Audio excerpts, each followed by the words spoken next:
इस तगड़े से रौबदार नौजवान को इस प्रकार रोते देख वो सहम गई थी। उसने सुना अवश्य था कि ये उसकी दूसरी शादी है, पहली जलकर मर गई थी।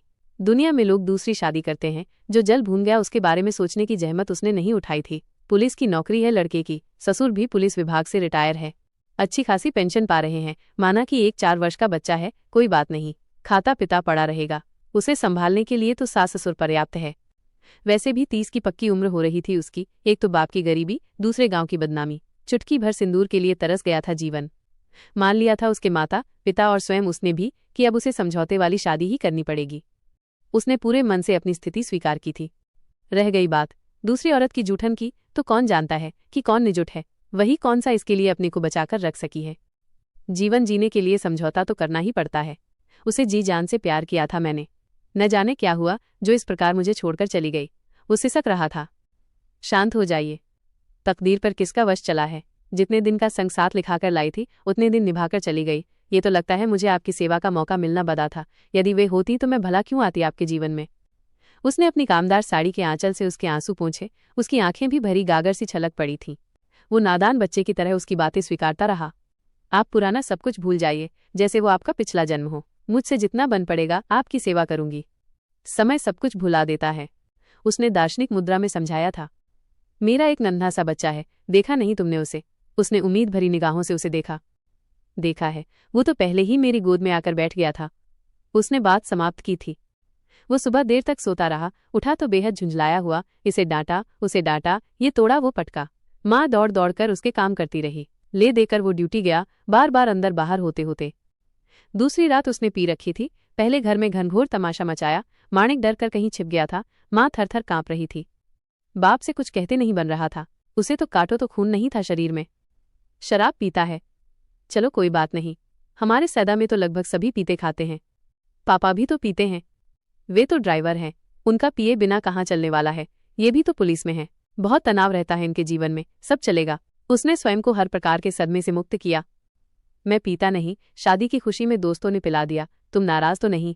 कमरे में वो एक अच्छे आदमी की तरह शांत था। कोई बात नहीं, हो जाता है कभी कभी। ऊपर से वो भी सामान्य लग रही थी। उसकी आंखों में वासना के डोरे उभरे जा रहे थे। सिगरेट के कस के साथ साथ वो उसके एक एक अंक की माप तौल कर रहा था। उसने अनायास उसकी साड़ी खींच दी। उसका आशय समझकर वो गहरे से मुस्कुराई। बड़ी गर्मी है, कहते हुए उसने अपने कपड़े उतारकर कुर्सी पर रख दिए। उसने शर्म से अपनी आंखें बंद कर ली थीं। बाहर एकदम शांति थी, ऐसा लग रहा था जैसे सब सो गए हों। गर्मी की रात थी। 2 कमरे का क्वार्टर सामने घेर कर आंगन बना लिया गया था। उसी में सब लोग सोते थे गर्मी की रातों में। वैसे तो कमरे में सीलिंग फैन चल रहा था, किंतु लग रहा था जैसे हवा सूरज से मिलकर आ रही हो। उसके शरीर पर जैसे चींटियां रेंगने लगी थीं। वो पास आ गया था, उसकी बाहों का घेरा सख्त हुआ, वो पलंग पर गिरा दी गई।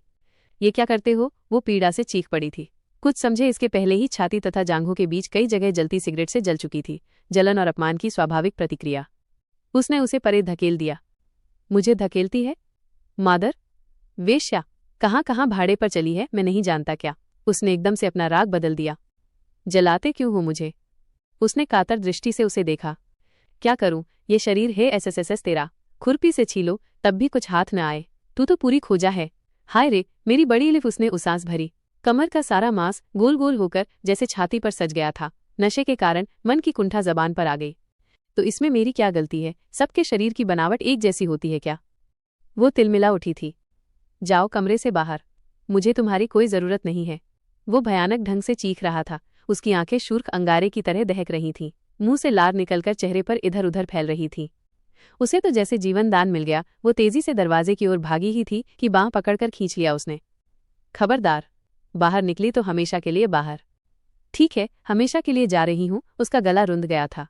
खींचकर बाहों में जकड़ लिया था उसने, चूम चूम कर उसे बेहाल कर दिया। न जाने कहाँ से इतना प्यार का सागर उमड़ आया उसके व्यवहार में। माफ कर देना मालती, मैंने मजाक किया था। मैं देख रहा था कि तुम कितना सह सकती हो। तुम तो मेरा उजड़ा घर बसाने आई हो, कभी मुझसे दूर मत जाना, वरना मैं तो बिना मारे मर जाऊंगा। वह जार जार रोने लगा था। मुझे माफ कर दो वरना अपनी जान दे दूंगा। वो इधर उधर कुछ खोज रहा था जिससे अपना जीवन खत्म कर सके। ये रहा बिजली का बटन, इसे उखाड़कर तार छू लेता हूँ। वो बोर्ड की ओर बढ़ा। नहीं नहीं, ऐसा मत कीजिए, मैं भला आपसे नाराज होकर कहाँ जाऊंगी। अब तो जीवन मरण आपके ही साथ है। उसने बलपूर्वक उसे अपनी तरफ खींचा। वो चीखती रही। सारे फोड़े फूट गए, देह जैसे कोल्हू में पेरी गई हो। अंग अंग टूट रहा था। उसके अंतर्मन में घृणा का सैलाब उमड़ रहा था। उस दिन सुबह वो बड़ा प्रसन्न था, सबसे हंस हंसकर बातें कर रहा था। वो दर्द और जलन की मारी कमरे में ही लेटी थी। किसे बताए, चेहरा किसी को दिखाने लायक नहीं बचा। चाल में लंगड़ाहट, चेहरे पर मुर्दनी। वो सुबह जल्दी उठ नहीं पाई। सास ने बुरा सा मुंह बनाया, सारा काम निपटाया। वो उसे एक प्याला चाय दे गया था। आराम करो, अम्मा सब संभाल लेगी, कहता हुआ ड्यूटी चला गया था। हर रात उसके लिए कालरात्रि थी। सिर पर सिंदूर जलता रहता था, आग की तरह। मेरी तकदीर ही फूटी है। पहली ने इतने कलंक लगाए, लोगों ने जलाकर मार डालने तक का आरोप लगाया। 10 साल के बाद उसे न जाने क्या सूझी, जो एक बच्चा छोड़कर जल मरी, दूसरी लाए तो ये अपने आप को न जाने क्या समझती है। औरत जात का धर्म क्या होता है, किसी ने बताया नहीं इसे, ऐसा लगता है। मुंह अंधेरे उठो, घर बाहर साफ सुथरा करो, सबका भोजन बनाओ, समय बचे तो कुछ सिलाई बुनाई करो। महीना भर सहने के बाद सास ने एक दिन सुना ही दिया था, माँ मैं करना चाहती हूँ परंतु कर नहीं पाती। जरा देखो, ये दाग किसके हैं? गोल गोल जले हुए, कुछ अच्छे होते हैं तो कुछ नए बन जाते हैं। ये पूरे शरीर पर हैं, इनके दर्द से मैं बेहाल रहती हूँ। नजरें झुकाए झुकाए उसने आंचल हटाकर सीने की गोलाइयों पर पड़े घाव दिखा दिए। हाय राम, ये किसके दाग है? लगता है कोई चर्म रोग है, परंतु ऐसे दाग तो बड़ी के शरीर पर भी दिखते थे।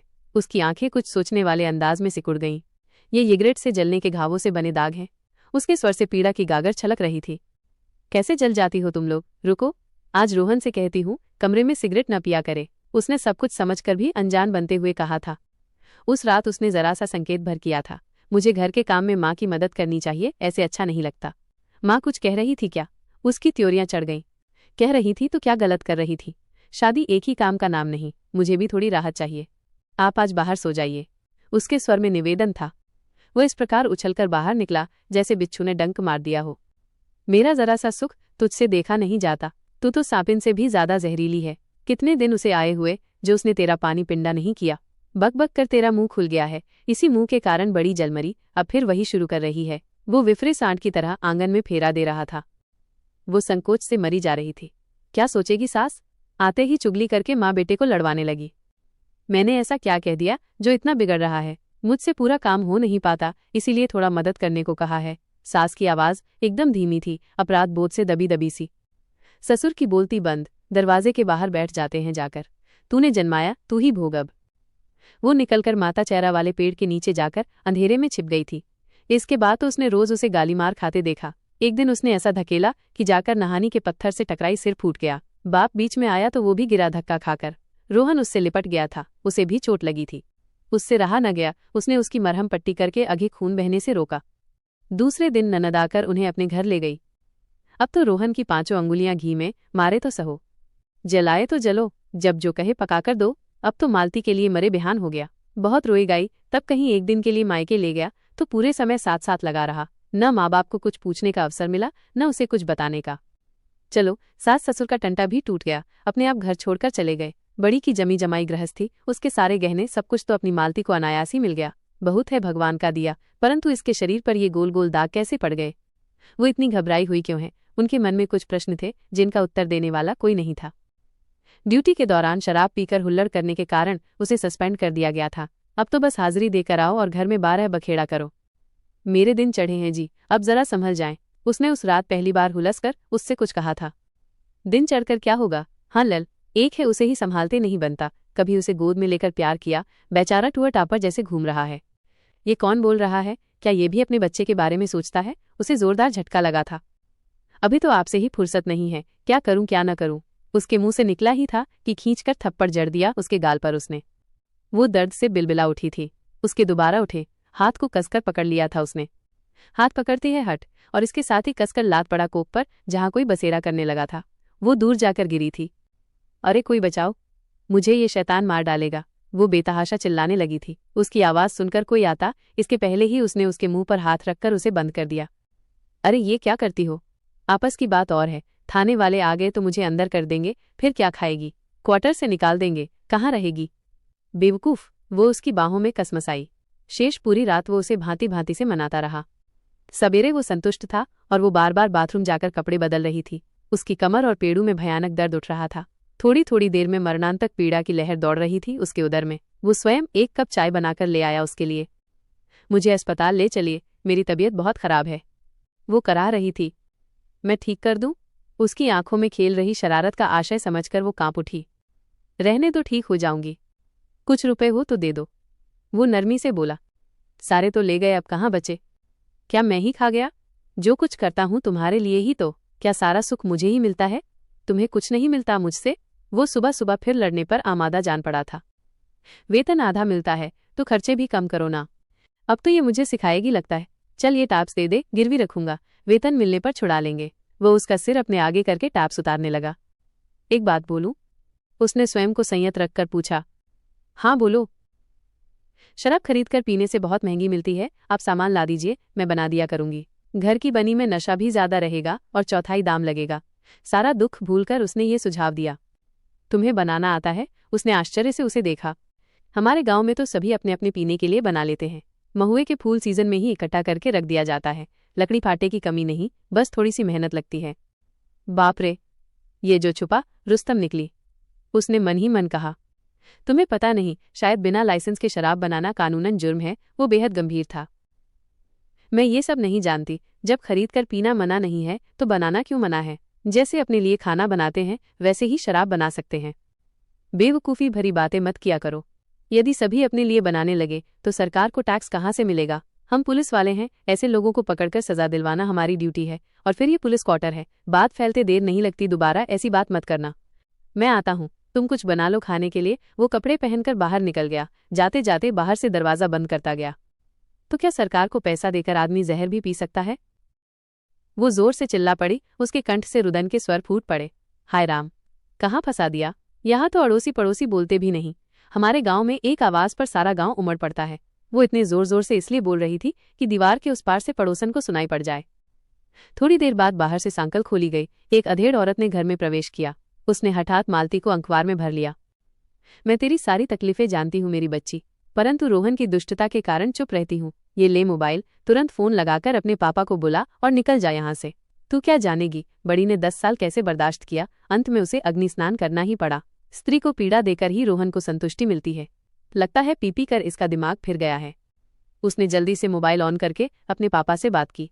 माँ की बीमारी के बहाने विदा कराने की बात समझाकर उन्हें तुरंत बुलाया। पड़ोसन जैसे आंधी की तरह आई थी वैसे ही तूफान की तरह चली गई। रोहन दर्जन भर अंडे और शराब की बोतल लेकर जल्दी ही वापस आ गया। अब तो मेरे नाटक करने की बारी है मिस्टर रोहन। मुझे पता नहीं था आपके बारे में, इसलिए इतना सह लिया। मालती ने सारे दर्द पर विजय पाकर उसके लिए अंडा करी, आलू की भुजिया और भात बनाया। गरम गरम 2 पराठे भी सेंक दिए। वो अपनी पसंद का खाना देखकर प्रसन्न था। मैंने ठीक नहीं कहा जी? रही बात लोगों की तो उन्हें पता नहीं चलेगा, ये मेरा दावा है। या फिर मायके जाने दिया करिए, हफ्ते में एक बार वहां से 8-10 बोतलें ले आया करूंगी, आपको किसी चीज की कमी नहीं होगी। वो उससे घुल मिलकर बातें कर रही थी। अस्पताल चलोगी क्या? वो जरा द्रवित हुआ। रहने दीजिए, वैसे ही आपके पास पैसे नहीं हैं। अच्छा लगे तो 2 दिन के लिए मुझे सैदा भेज दीजिए। मैं कैसे रहूंगा तुम्हारे बिना? वो मुंह का कौर चबाते हुए बोला। आप भी छुट्टी लेकर आ जाना, फिर दोनों वापस आ जाएंगे। उसने पटाक्षेप किया। दूसरे दिन ससुर को आया देख वो हड़बड़ा गया। उसे दाल में कुछ काला प्रतीत हुआ। वो कल से ही जाने की रट लगाए हुए है और आज ये आ गया बिना किसी सूचना के। कैसे आना हुआ पापा जी का? उसने मालती से पूछा था। माँ की तबीयत खराब है, उन्होंने मुझे बुलाया है, प्लीज ना मत करिएगा। पता नहीं कैसी हालत है उनकी। वो रोहन के आगे गिड़गिड़ा रही थी। पापा को उसने पहले ही समझा दिया था फोन की चर्चा न करने के लिए। वो टाल मटोल करता रहा किंतु उसे रोक न सका। आपको मेरी कसम है, जल्दी से जल्दी आ जाना मेरे घर, मैं आपका इंतजार करूंगी। मालती ने विधिवत विदाई ली। ऐसी क्या बात हो गई बेटी? हम लोग एकदम से हड़बड़ा गए थे, कहीं इस प्रकार फोन किया जाता है? माँ ने स्नेह भरी झिड़की दी। उत्तर में उसने ब्लाउज उतारकर उनके हाथ में दे दिया। सीना, कमर, पीठ, पेट सब जगह ढेरों चवन्नी के बराबर जले के घाव, ढेरों दाग। साया उतारकर जांघों के घाव दिखलाए। पेट की चोट से उसका गर्भस्राव हो गया था। रक्तस्राव अब भी जारी था। माँ उसे हृदय से लगाए देर तक रोती रही। पापा ने अस्पताल ले जाकर इलाज करवाया। 4 माह में उसका वजन 10 किलो कम हो गया था। चेहरा श्रीहीन, गाल पिचके और सामने के दांत बड़े दिखने लगे थे। वो तो माँ से भी बड़ी नजर आ रही थी। कुछ खतिरदारी करनी चाहिए पतिदेव की। आना तो पक्का है, क्योंकि उसे पूरा विश्वास था कि वह उसके मनोभावों से अपरिचित था। उसके सारे गोल धब्बे एक साथ जल उठे। वो ऐसे छटपटाई जैसे ताजे फोड़े रगड़ खाकर अभी ही फूट रहे हों। वादे के अनुसार घर के पिछवाड़े मटकी चढ़ाकर 1 नंबर की दारू उतरवाई। इसके तेज को सहना सबके बस की बात नहीं। तीसरे दिन एक जिम्मेदार पति की तरह वो सास का हालचाल पूछता हुआ आ गया। सबने पहले जैसे ही मान सम्मान किया। वो पूरी तरह आश्वस्त था। तालाब से मारकर लाई गई रोहू मछली और हाथ की उतारी शराब। मजा आ गया भई ससुराल का। उसके लिए अलग कमरे की व्यवस्था थी। बड़े गुरु हैं, जानते हैं बेटी दामाद मिलना जुलना चाहेंगे, या हो सकता है मालती ने ही होशियारी से ये व्यवस्था करवाई हो। नशा गहराता जा रहा था। वो मालती के दबे पांव आकर बगल में सो जाने का इंतजार कर रहा था। नंबर 1 अपना असर दिखा रही थी, आंखें मूंदी जा रही थीं। नींद और नशे के प्रभाव से वो बेसुध हुआ चाह रहा था कि कमरे में कुछ हलचल हुए, कुछ परछाइयां झिलमिलाई। हाथ पैरों में कुछ तनाव का अनुभव हुआ, लगा जैसे उसे कसकर बांधा जा रहा है। चढ़ने से पहले ही उसका सारा नशा हिर हो गया। हाथ में डंडे लिए 4 युवक और चप्पल लिए 4 युवतियां धीरे धीरे उसकी ओर बढ़ रही थीं। आसन संकट देख उसकी सारी हेकड़ी निकल गई। वो घिघियाने लगा। पहला डंडा पड़ने से पहले ही वो चीखने लगा, अरे मुझे क्यों मारते हो? दामाद की ऐसी ही खातिर की जाती है तुम्हारे गांव में। तड़ातड़ तड़ातड़ चारों ओर से डंडे बरसने लगे। उसकी चीख कमरे गूंजती रही। लड़कियां उसके सिर पर चप्पल बरसा रही थी। जिसे तेरे साथ जीने मरने की कस्में खाई, उसे अकेली पाकर मारता है। ये जरा ढंग से दो तो 2-4 हाथ। ये पड़ोस में रहने वाली लड़की थी, शादी में बहुत लाड़ लड़ा रही थी। उसकी कीलदार चप्पल उसके चेहरे पर पड़ी थी। इसके कपड़े फाड़ दो तो, एक महिला ने आदेश दिया। किसी ने इधर से खींचा, किसी ने उधर से, कपड़े फट गए। वो नंग धड़ंग पड़ा था इतने लोगों के बीच। इसे जले का दर्द बहुत आनंद देता है। बेचारा दामाद है, खातिर करो इसकी। वही औरत फिर बोली। चारों युवकों के हाथों में सिगरेटें नाच उठीं। अरे मुझे मत जलाओ मेरे बाप, छोड़ दो, तुम्हारे पांव पड़ता हूं। अरे बाप रे, जला डाला हैवानों ने। वो चिल्ला चिल्लाकर रो रहा था। पेट पीठ बाहें चेहरा सब हो गया। अभी जांघों के बीच बाकी है। एक ने निर्लिप्त भाव से कहा, नहीं बाप, तुम मुझे छोड़ दो। ओ मालती, कहाँ हो तुम, बचाओ मुझे इनसे। मैं पुलिस का जवान हूं, बात की भी सोचो जरा, दूर हटो मुझे। वो पलंग पर बंधे बंधे कसमसा रहा था। अच्छा लगा न ले जीजा जी? उसने जैसे उसकी बात सुनी ही न हो। अब थोड़ा रगड़ कर नमक मिर्च डाल देते हैं, पूरा आनंद ले लीजिए। वो युवक पूरी तरह संजीदगी से बोल रहा था। भगवान के लिए मुझे माफ कर दो, मैं कान पकड़ता हूं, किसी को नहीं जलाऊंगा। वो पूरी ताकत से छटपटाया। भैया बहुत हुआ, अब इसे छोड़ दो। अपनी करनी का फल भोगे जाकर मालती दरवाजे पर हाथ जोड़े खड़ी थी।